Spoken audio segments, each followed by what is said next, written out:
what it'll say. Are you feeling better? Thank you. Well, you're in trouble now. No troubles. All right, you may proceed. First of all, thank you for this experience. Oh, thank you for the co-creation. My question is Speak about. up, speak up. My question is about acting on our highest excitement. You always mention that. What a coincidence. We talk a lot about that. But how about sometimes I push myself to meditate, to go to the gym, to study, but after that I feel really good. All right, stop.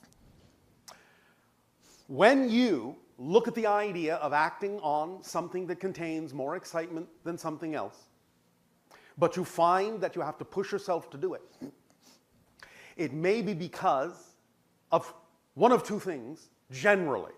Can be other things, but one of two major things generally. Number one, it may not necessarily be representative of your excitement, or you may be coloring the way you go about it to make the way you go about it seem not exciting when you could be going about it in a more exciting way. That is part of the overall excitement instead of just looking at it as a means to an end. Is this making sense? In other words, you have to have the ability to discern what is really representative of excitement and what is not, or what you may be making look like it's excitement that's not, or what may be not your excitement that is, that you're making look like it's not your excitement.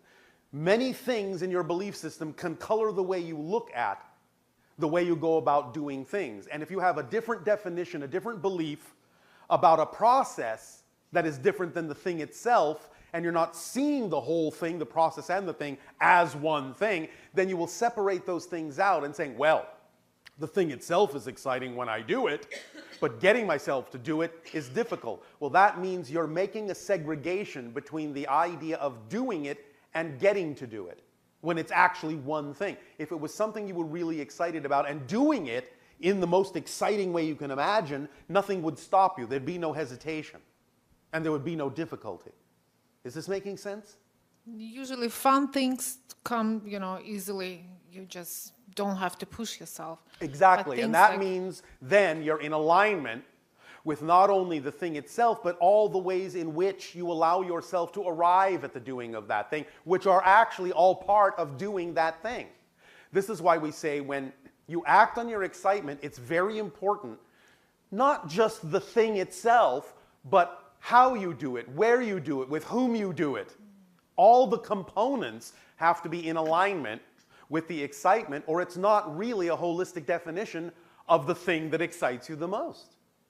Do you understand? Yes, makes sense. So because you have to push yourself to do things, that only means that either you are coloring the way you're going about it, and there could be a more exciting way you could go about getting to that and doing that thing, and you have different kinds of ideas about what getting to do it means, or it's really not necessarily something that excites you at that moment, and you're forcing yourself to do it when you could be doing something more exciting. How to distinguish? Well, as I said, it takes honesty. It takes real self-evaluation. You have to be honest as to whether or not you're actually coloring it. But it comes with a simple question. Again, what would I have to believe is true relative to this experience about myself that makes me feel what I feel? Where's the resistance coming from? What is it I'm actually resisting? Resistance is usually the product of fear. So even though a thing may excite you, there may be something you're attaching to that thing, some belief, some definition, that for some reason dampens the excitement, and dampens the excitement in certain aspects that are connected to it. So you have to look at it holistically. So let's ask these questions to be more specific. You have used the idea of meditation as an example. Yes? Yes. When you're doing the meditation, are you excited about doing it? Yes or no? Yes, during and after especially, I All feel right. very good. So the question would be, what's different in your definition between doing it and after you do it to getting to do it? What difference in definition are you making between starting to do it or going to do it as opposed to doing it? What's the difference? Laziness, let's say. I don't know what There is is really this. no laziness. That's really not a realistic answer. Because again, it's not that you're lazy, it's that you're resistant. And you're resistant to something specific. So what is that specific thing in your mind going around in the unconscious mind that causes you to resist doing a thing you say is exciting? There has to be a definition there that doesn't make it look exciting, or you wouldn't feel resistance to doing it. You would just do it. So what is the definition you're holding on to that makes it difficult for you to do something you say is exciting? What are you afraid will happen if that's exciting too? Basically nothing. You I'm have to be afraid of something. I don't know at the moment, maybe. Speak up. I don't know the answer yet. Yes, you do. Really? Absolutely.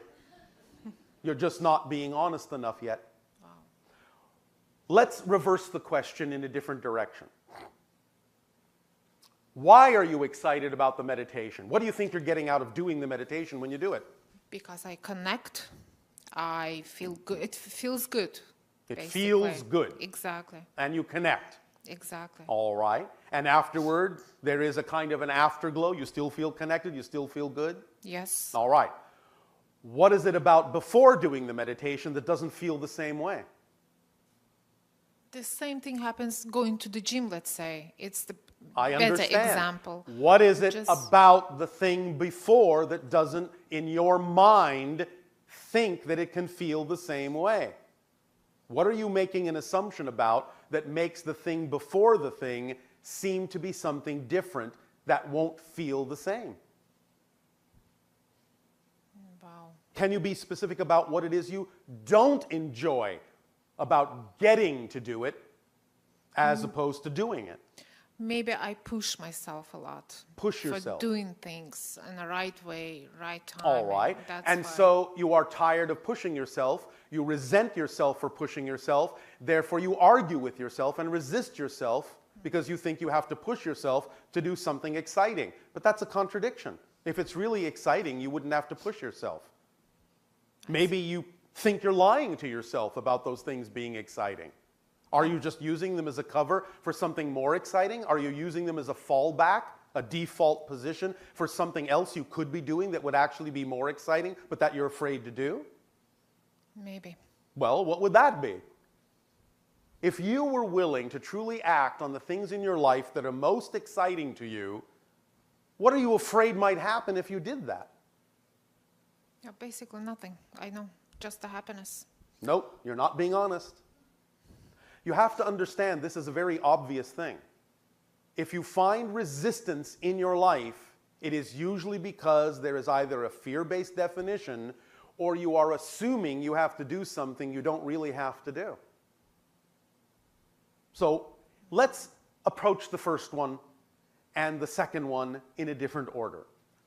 Let's say you did not meditate. Yes? Yes. Well, if you didn't meditate, if you chose not to meditate, then you wouldn't feel pushed to meditate, would you? Yes. Would you be all right with not meditating? We'll be fine. Yeah. Oh, all right, so it's not really that exciting then, is it? Is it? That's If you're okay with not doing it, trust me, you're not passionate about it. Yes. You understand? Understand. All right, that's the key. You're not really doing the things you would actually find most exciting. You're just using stand-ins and pretending that they are, and that's why you resist doing them. Yes, of course, they may feel good when you do them, but the point is your resistance is coming from the fact that that's not really the most exciting thing you could be doing because you're very readily willing to give it up. And if you're really passionate about it, you wouldn't be. That's what you would Wow. resist. Okay. You understand the difference? Yes. Yes. Is this helping? Very much. All right. Is something illuminating within you? Absolutely. One more question. Yes. If I can. Speak up. I remember just you mentioned once about control from outside. There is no You such said thing. There's no such thing. You said there's a game like they want you to believe that they are controlling you. Yes. But it's just a game. Well, in other words, they're very clever, very smart. They know how to communicate certain things. But the greatest power that they have in the negative context is getting you to believe that they have more power than they do. And as soon as you buy into the idea that they want you to buy into, that they have more power than they do, then you give them their power, and then they appear to have more power than they do. That's the game. Don't play the game. Okay. Does that help? Very much. Thank you. Go and find something that you're really excited about. Thank you. And then there will be no resistance whatsoever. It will take a team of wild horses to keep you away from doing it. Oh, wow. Yes? Thank you. Yes. That's yes. when you know you're really acting on your passion, is when you feel you have no other choice. Really, no other choice. As you say on your planet, come hell or high water, no other choice. This is what I'm passionate about. This is what I'm doing. If it's truly your passion, Wow. you will stop at nothing, and there will be no resistance to doing it. Yes? So I act have on to your just passion. find it. That's my, basically. Don't experience resistance by finding out what you're truly passionate about and acting on it. Because the things that you're acting on may feel good, but they're obviously not really that much of an experience about passion, or you would have no resistance to them at all. All right? All right. All right. Thank you. Thank you.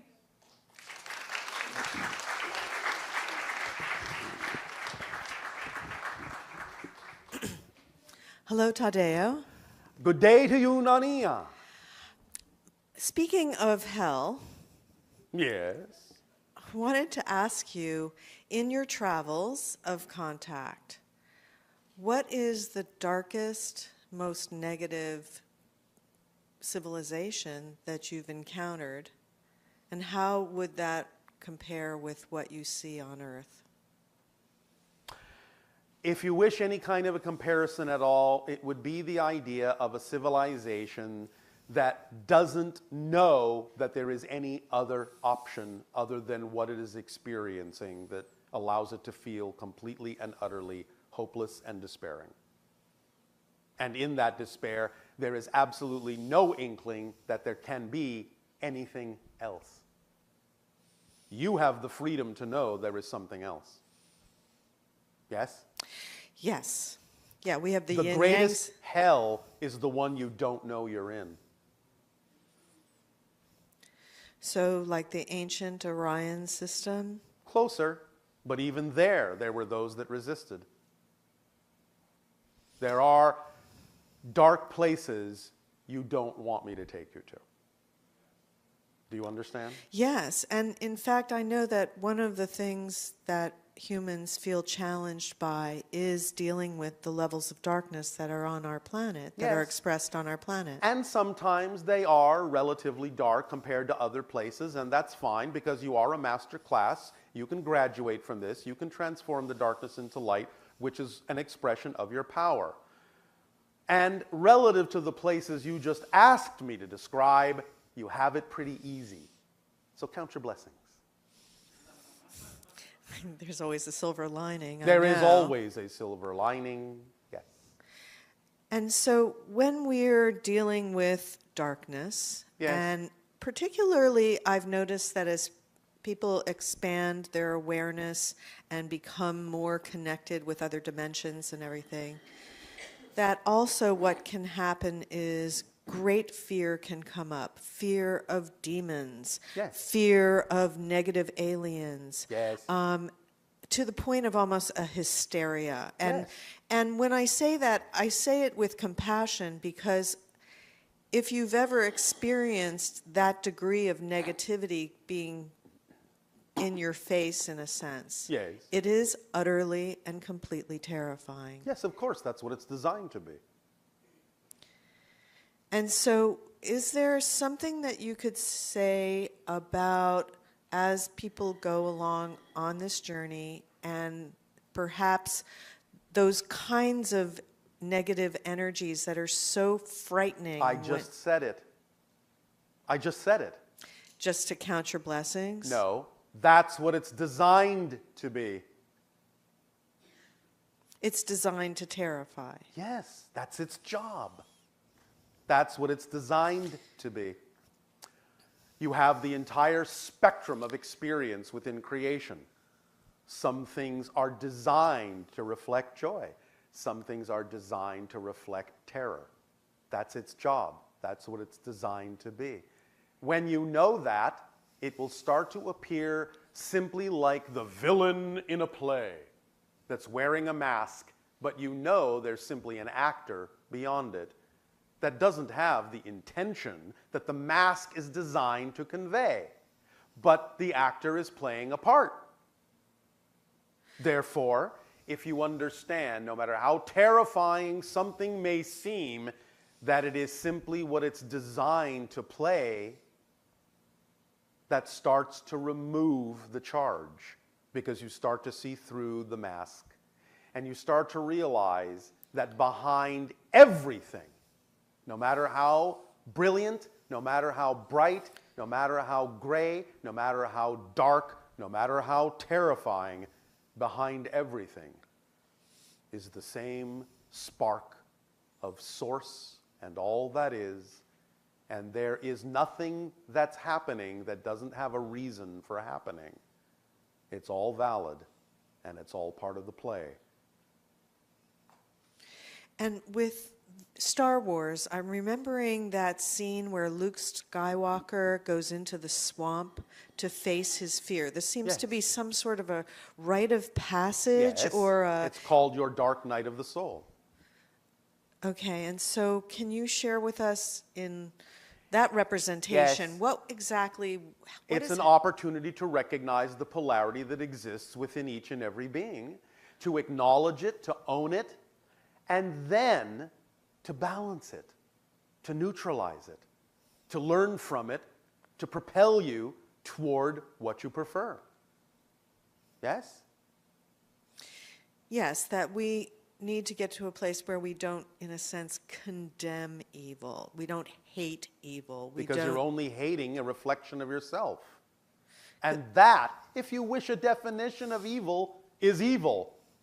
Which, of course, in your language is exactly the backward form of live.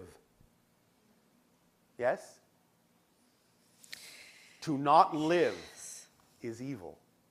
Yes? Yes. If you want a definition of evil, then that's it. To not live your life. So when you take a step back from our planet and you sum up all of the negative experiences that beings are having on our planet, and all the positive energies that are happening on our planet simultaneously, is it that balance of 51%, as you were saying, slightly in the direction of the positive? Remember that there's a difference between experience and the actual mechanism. The mechanism is always 51% positive, 49% negative. If you want to put an arbitrary percentage on it, that will do as an illustration. The experience that you're having can be quite different. But if you know that it's only an experience laid on top of the mechanism, then you will know that even though the experience may seem to be 99% negative and only 1% positive, that experience is still laid on top of a structure that by definition has to be more positive than negative. And that's why you can always find a way to transform any negative experience into a positive one by keying back into your knowledge that the structure underlying it can only be mostly positive, and therefore there is always an opportunity to get something positive out of it, even when it appears to be mostly negative, because that's just an illusion. It's just a play. It's just doing the job that was written for it in the script. Okay, and lastly, I know that many people on Earth, I guess I'll use the word struggle, with the idea of being on a planet where there is so much negativity, and that it's like it hurts their soul.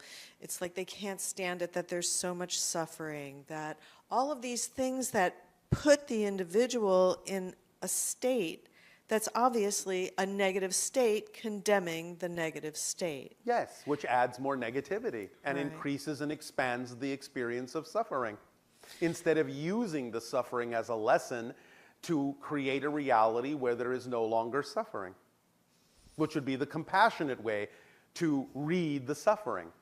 to understand that someone who is choosing an experience of suffering can actually be a great teacher exercising great power, power enough to be willing to express an experience of suffering so that others may avoid it if they take that path. But if they simply go into the idea of negativity about it, then they're only increasing the suffering, and they're actually missing the point of why a masterful being may have chosen to experience suffering to illuminate to others that they don't have to experience that. Yes?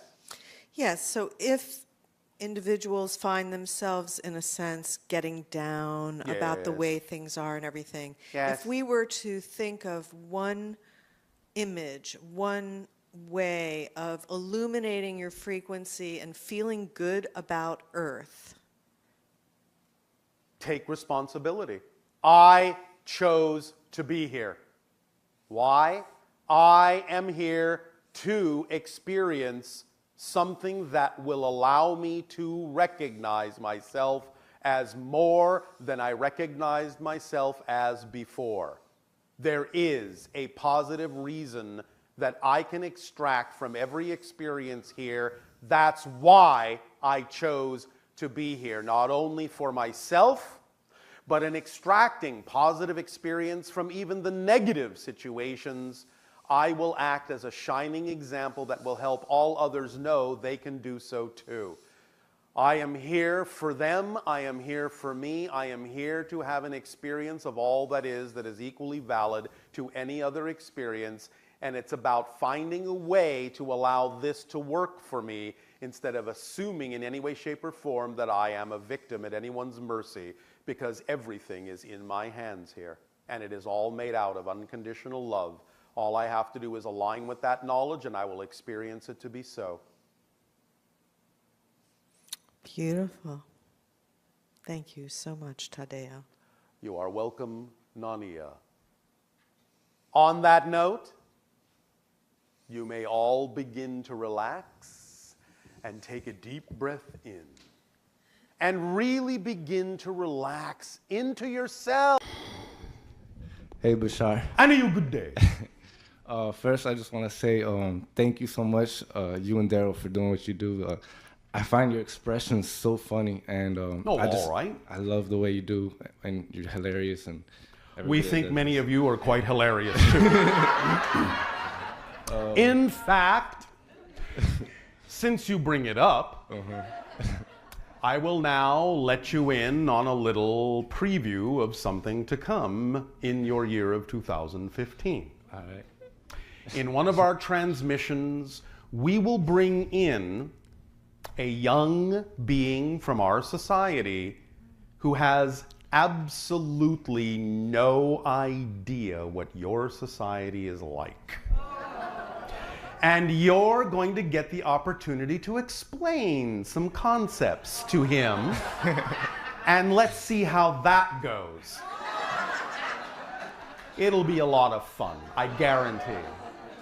In a transmission like this? In a transmission like this, we will facilitate the training that he has had sufficiently to communicate with you, but understand that when we as first contact specialists contact a civilization, we have already had at least one incarnation in that civilization so that we understand the civilization. So we have a frame of reference so that we're not too alien. But this being, while being trained as a first contact specialist, does not yet have an incarnation in your civilization, and therefore you're going to really get to see the difference in the concepts you think are very obvious as compared to what one of our natural people actually perceives you to be. Is this going to be like a little alien baby, or like through a channel? It's not a baby, it's a young being on our planet. In physical form? A physical being, but will channel through, just as I am channeling through right now. Okay. And you will get a chance to speak with him, and he will get a chance to speak with you. But we are going to find this exchange quite amusing. Awesome. Is that going to be through Darryl or another channel? Yes. Cool. Okay. Through this channel. Okay. Cool. It'll be announced. Don't worry. Now, would you like to continue? Yes. When okay, so follow your excitement. I love the concept. Follow your excitement to the best of your ability with zero insistence on the outcome. Many of you forget that third part quite conveniently. That's the whole formula. That's the formula that opens excitement up as the complete kit. No resistance. All right? What if you feel like you have to do something? Such as, for example? Okay, I guess I'll use my life specific. Like, well, thank you. That would probably be best. Since that's the life you're living. Yeah. So this one guy, right? So with my life, if let's say I'm having trouble figuring out exactly, like I find many things excite me, but I don't. That's all right. There can be many different expressions of your excitement. That's all right. That's why you just need to follow the thread. The thread of what excites you at any given moment that you have the greatest ability to take action on is the thing to do at that moment, knowing that it's all connected and will lead you to any other expression of your excitement that needs to be expressed in your life. But so it's all right. But then I find it so easy to get like off that thread. And then I get. Why?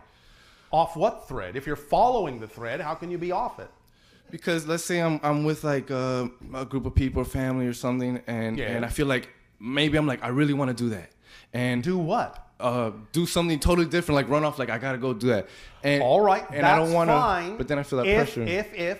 If it is actually truly representative of your excitement, then that's the thing to do. However, we also remind you that many people on your planet confuse anxiety with excitement. And that's why we initially said in the other conversation, you have to first be honest about whether or not what you say you're actually excited about is actually a definition of excitement, because it may not be. You may be in denial about things and wanting to go this way and go that way because there's something else you don't want to look at within yourself, and then calling it excitement so you have an excuse to go do something else and not pay attention to what you really need to process. You have to decide whether that's what's happening or whether it is truly representative of your highest excitement. And also ask yourself, why, if you have a real definition of excitement, a true definition of excitement, which, by the way, in the complete kit is also the organizing principle of your life. Remember that? As one of the tools in the kit. So if that is one of the tools in the kit, the organizing principle that allows synchronicity to bring you what you need exactly when you need it, in the order you need it, why would you create a definition of excitement that piled those things on top of each other so quickly that you couldn't finish one or two of them? That may not be a definition of excitement if you don't actually have time to enjoy what it is you're excited about. So pay attention to the fact that you may be creating a definition that is not actually purely a definition of excitement, with certain assumptions that you have to go hither, thither, and yon in order to be expressing excitement and running around with your hair on fire, which isn't always necessarily an indication of excitement. So the best solution to that is just be as present as you can be. Be as present as you can, because remember, there are many expressions of excitement, and sometimes even being in a balanced state of meditative peace can be a complete expression of excitement. So there's no rush. Are you in a hurry to get somewhere? No, but I feel like I easily get frustrated myself. I understand, but that's the clue right there. When you say, I feel I easily get frustrated, it's because you have a definition that creates the feeling of frustration. If you understand that all feelings exist only because of something you believe to be true first. You can't have an emotional response to something that you don't believe in. So if you have a certain emotional response, that's an indication, that's your first clue, that that response has to be intimately connected with a definition that is generating that response. So if that's the case, you take a moment, you take a breath, you take a pause, and you allow yourself to ask the questions from one direction or another. A, what would I have to believe is true about myself in this situation in order to feel the way I do? That's one way to ask the question. Another way to ask the question, because we understand that many of the definitions you may be holding on to might be fear-based, is to actually use the fear to your advantage and ask the question from the reverse angle, which is, if I really allowed myself to be who I truly prefer to be, what am I most terrified will actually happen? One way or another, when you ask the question from one direction or another, if you're willing to hear the answer, then in some way, shape, or form, the answer will be presented to you, whether in your life when you're awake, when you're dreaming, synchronicity, one way or another, the answer will come if you're willing to hear the answer. All right? Yes. So anytime you have a feeling that you feel uncomfortable with, stop and ask the question, what would I have to believe is true about myself in order to feel this way in this circumstance? And then listen. You'll get the answer if you're willing to hear it. But the only thing that would keep you from being willing to hear the answer is if you have another belief that says, if you find out that answer, it's going to be horrible, and you're going to find out that your worst nightmare is actually going to come true. This is what we'll be talking about tomorrow night, about one of the tricks of negative beliefs. As we said in a session called Angels and Demons, negative beliefs are the father of lies. You understand? That's that biblical phrase, and that's actually what the biblical phrase means. It's referring to the idea of the negative beliefs that have the sole duty and the structure of convincing you that there is no other possible belief. So they will say anything to get you to stay in that state because that's their job. That's what they're designed to do. You have to know differently. And that's what we'll be discussing tomorrow night of your time. How to do that. Yeah. All right? Thank you so much. Does this help you? Very much. Thank you. Thank you. Can I ask one more question? That was a question. You got me. So I guess you have the ability to do so. You got true. When it comes to... I know it's true. That's why I said it. Yeah. When it comes to prayer, yes. From what I understand and what I've gathered to understand is that it's about faith and believing it already exists. So it's about receiving. It's about knowing it it exists. It's about knowing it's already here, and it's about being in a state of gratitude that it already exists. You have to pray as if it's already a done deal, not for something you want, because then that keeps it out there in the wanting state. But if you know it's already a done deal, then you know that it will manifest at exactly the perfect moment, not a second before the perfect moment when it serves you best, but not a second later than the perfect moment. So once you are in that state of gratitude for what you already have that may simply be invisible to you at the moment, just go on about your life and let it manifest when it serves you best. All right? All right. Thank you so much, Bashar. Thank you.